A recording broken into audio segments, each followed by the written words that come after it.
लेके ये क्लेरिफाई करने की कोशिश की कि कोई किसी झांसे में ना आए, हमारा एमआईएम से कोई गठबंधन होने नहीं जा रहा है, क्या कहना है? नहीं, हमारा भी तो किसी से गठबंधन नहीं है। हमारा तो अभी तक हम तो राजभर साहब के साथ हैं भाग्यदारी संकल्प मोर्चा के तहत, और हमारे पार्टी के यूपी के प्रेसिडेंट ने इस बात का ऐलान भी किया कि हम एमआईएम पार्टी आने वाले 2022 के असम्बली चुनाव में हम 100 असम्बली सीट पर इंतखाबात में हिस्सा लेंगे। हमने लोगों से एप्लीकेशन लेना भी शुरू कर दिया। शौकत साहब गांव-गांव, ज़िले-ज़िले, कॉन्स्टिट्यूंसी में फिर रहे हैं, और हर पार्टी को इख्तियार है कि वो फ़ैसला ले अपनी पार्टी की अच्छाई के लिए। मगर हमारा तो क्या, हमारे पार्टी के ज़िम्मेदार ने किसी पॉलिटिकल पार्टी से बातचीत की या किसी दूसरे पार्टी के एमपी से बातचीत की? कुछ बातचीत ही नहीं की हमने। तो सर ये बात कैसे आई, क्योंकि कहा जाता है नहीं तो अगर स्मोक हुआ है, धुआं उठा है, तो भाई किसने आग लगाई है ये वो देखा जाए। हम तो नहीं कहे, हम तो अपने काम में मसरूफ़ हैं, हमको तो पता भी नहीं है। हमारे तरफ से ना हम उसको बोले हैं, ना हमको मालूम है ये क्या हो रहा है। तो जो पार्टी अपना फैसला ले सकती है वो अपना फैसला, हम भी अपना फैसला लेंगे। आपकी तरफ से कोई इस तरह का प्रयास नहीं किया गया माजी में? कुछ भी नहीं, कुछ हुआ ही नहीं। अगर कुछ होता तो हम ऑफिशियली बता देते आपको। कुछ बातचीत ही नहीं हुई किसी से, तो कैसा बोलेंगे? तो मायावती जी के बयान पे क्या कहना है आपको? नहीं, वो उनकी पार्टी, वो उनका फैसला करे, हम अपनी पार्टी का हम अपना फैसला करेंगे। हम कैसा किसी और के पार्टी के फैसले पे हम कैसा बोलेंगे? हर पार्टी को अपनी पार्टी को आगे बढ़ाने का इख्तियार है, तो हमको भी अपनी पार्टी का यूपी में आगे बढ़ाने का इख्तियार है और रहेगा। सर उत्तर प्रदेश में बता देंगे कि आपकी क्या स्ट्रेटेजी रहेगी, कितने सीटों पे चुनाव लड़ेंगे और क्या आपकी प्राथमिकता रहेगी? उत्तर प्रदेश के जो हमारे अध्यक्ष हैं शौकत अली साहब ने, वहाँ की पार्टी यूनिट ने ये फैसला लिया और मीडिया को बताया कि हम उत्तर प्रदेश के चुनाव में 100 असम्बली सीट पर इलेक्शन लड़ेंगे। इस सिलसिले में एप्लीकेशन भी जो प्रोस्पेक्टिव उम्मीदवार उनसे ले रहे हैं, ज़मीन पर जाकर काम भी कर रहे हैं, और पिछले ज़िला परिषद चुनाव हुए हैं, हमारा बेहतर नतीजा निकला है। और मैं खुद पूरे पार्टी के ज़िम्मेदारों के साथ, हमारे इम्तियाज़ जलील के साथ, जो एमपी हैं, सब मिलकर हम लोग उत्तर प्रदेश में फिरेंगे, अपनी पार्टी को, संगठन को मजबूत करेंगे, तो बड़ी अच्छे तरीके से ताकत के साथ हम लोग इलेक्शन में हिस्सा लेंगे, और उससे पहले पूरी तैयारी चल रही है। सर हालांकि बयान दिया गया कि कोई ताल्लुक नहीं है गठबंधन का, कोई भ्रम ना फैलाया जाए, लेकिन चुनाव, क्योंकि पॉलिटिक्स में कुछ भी संभव है, अगर चुनाव करीब आने के साथ ही अगर उधर से कोई ऑफर आपको मिलता है गठबंधन में जाने का, तो आप क्या बसपा के साथ जाएंगे? देखिए, ये फ्यूचर में क्या होगा उसके बारे में स्पेकुलेट करना तो गलत बात है, मगर प्रेजेंट की मैं आपकी बात आपसे कर रहा हूँ, उसका जवाब भी आपको दिया हूँ। फ्यूचर में क्या होता मुझे नहीं मालूम, मुझे बिल्कुल नहीं मालूम। मुझे तो ना तो मैं एस्ट्रोलॉजी में बिलीव करता हूँ, ना मुझे नॉलेज ऑफ अनसीन है। प्रेजेंट में जो हालात हैं मैंने आपको बयान किया। फ्यूचर में क्या हो सकता है नहीं मालूम, और फ्यूचर में कुछ भी हो सकता है या नहीं भी हो सकता है, तो इसका तो मुझे पता नहीं है। अच्छा, इस तस्लीम नाम लेके और इसको क्लियरिफाई करना, उसको आप देखते हैं कि एक कोई मैसेज देने की बात हो? नहीं, ये हमारा नाम तो कोई भी ले सकता है ना, कोई हमारा नाम लेने पर तो कोई पाबंदी नहीं है भारत में। हमारा नाम अच्छा नाम है, हमारे पार्टी का, हमारे नाम से अच्छा हमारा पार्टी का नाम है।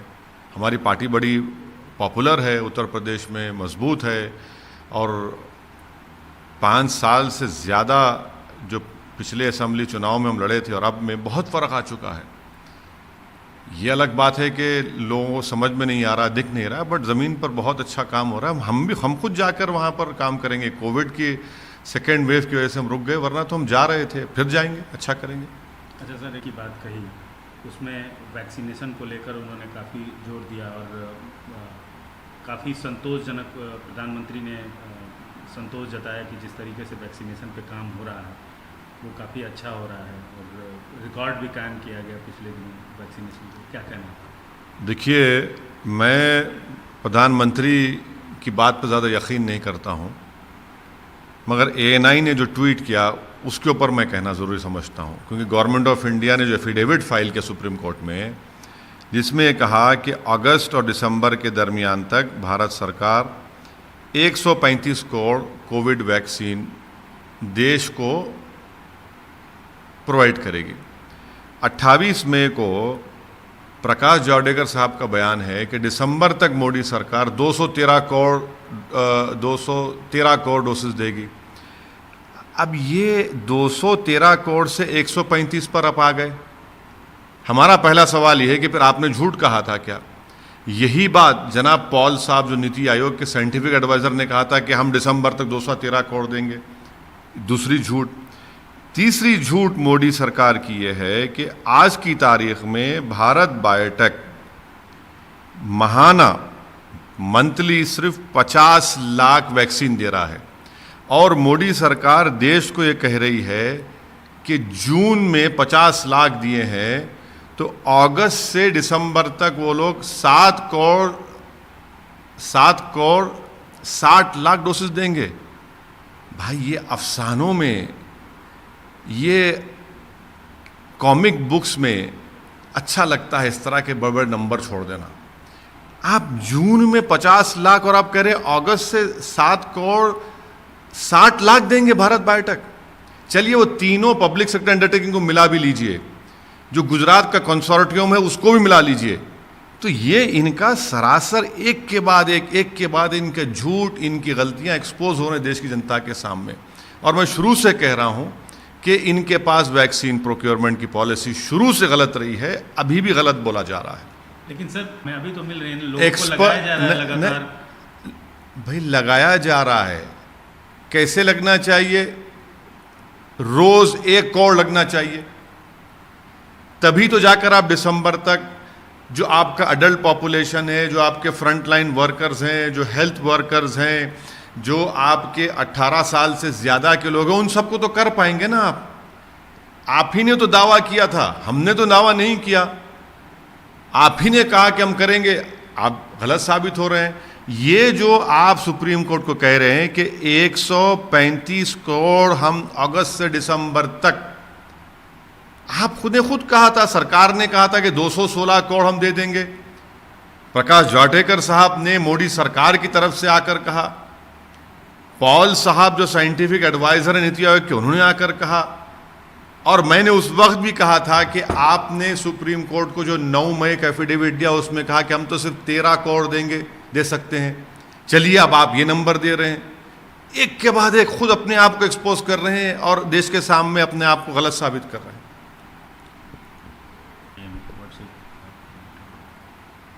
Well, you see, no, MIM party has not spoken to any political party.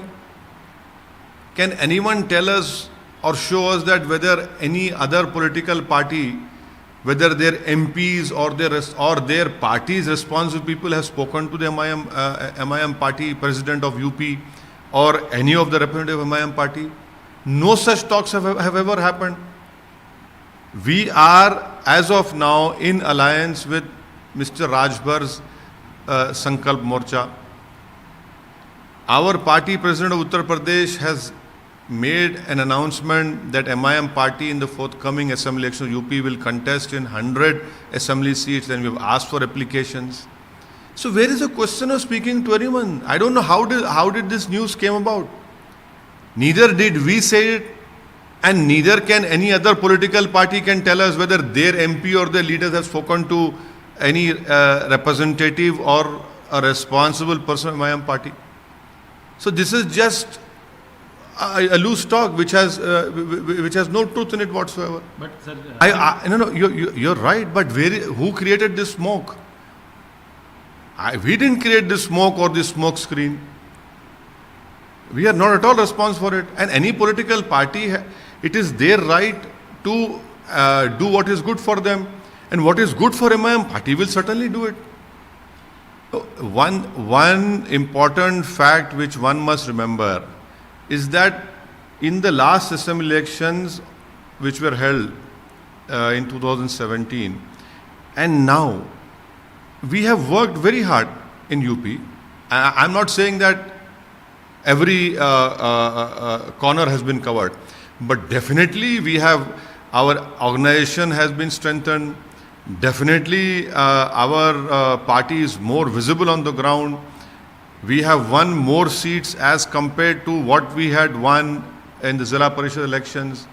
So this time around, I'm sure that our performance will be very good, and we will definitely contest. Because of second wave of COVID, my many visits to UP were postponed because you cannot go in COVID. But now, when restrictions have come down, there's no more lockdown or curfew, we'll definitely again, I'll be going to UP, visiting UP, meeting my party organization, meeting the people, and we'll definitely go ahead. I only want to ask the Prime Minister, your scientific advisor, Mr. Paul, had said, public statement he had made that by December 2020, 213 COVID vaccination doses will be given to the people of India. Mr. Prakash Javadekar, the Information Broadcasting Minister of Modi government, on 28th May, his statement was published that reiterated the same thing, that 213 doses will be made available to the people of India. Now you submit an affidavit to the Supreme Court stating, the Modi government submits an affidavit stating that 135 crores, only 135 crores vaccine will be available to the people of India between August and December. Now, who is misleading and lying to the people of India? Why is the government changing their statement? Earlier also I had pointed out that the Modi government has been badly exposed on the procurement and production of the vaccines. Third important point is that as of now, in this month of June, Bharat Biotech is only producing 50 lakh doses per month. The Modi government claims that from August onwards, the production of Bharat Biotech, from Bharat Biotech, and the other three public sector undertakings and that Gujarat consortium, all these four and Bharat Biotech will be producing 7 crore 60 lakhs. For God's sake, please don't give all these fairy tale stories. You are going to make vaccines. You're not going to make some water portion. These are vaccines. How is it possible from 50 lakh June, you are going to produce 7 crore 60 lakhs? The experts have rightly said that this speed, on this so-called slow speed which we are procuring, producing or giving vaccines, it will take us more than nearly 2 years to get all the Indians vaccinated. This in itself shows that they are misleading the country and the statements are completely false made by the Modi government.